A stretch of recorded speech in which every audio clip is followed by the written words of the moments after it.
سب سے بہتر وہ ہے جو قرآن سیکھتا ہو اور سکھاتا ہو، پڑھتا ہو پڑھاتا ہو۔ اب آپ کو افسوس ہوگا کہ ہماری عمریں پختہ ہو گئی ہیں، ہم 30 سال اور 40 سال اور 45 سال کی عمر کو پہنچ گئے ہیں، ہم کیسے قرآن سیکھیں، کیسے اس فضیلت کو ہم حاصل کریں؟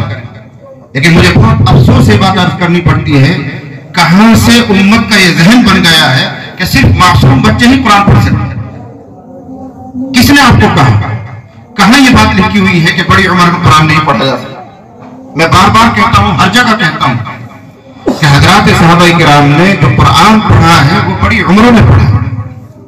جس صحابی نے ایمان قبول کیا جس عمر میں، اسی عمر میں قرآن پڑھا تھا۔ کوئی 50 سال کی عمر میں مسلمان ہو رہا تھا تو 50 سال کی عمر میں ہی وہ قرآن پڑھنا سیکھتا تھا۔ کوئی 40 سال کی عمر میں اسلام قبول کرتا ہے تو 40 سال کی عمر میں ہی وہ قرآن پڑھنا سیکھتا تھا۔ تو میرے بھائیوں، یہ غلط فہمی ذہن سے نکالو کہ چھوٹے بچے ہی قرآن پڑھ سکتے ہیں۔ ہر عمر کا انسان قرآن پڑھ سکتا ہے، اور چند مثال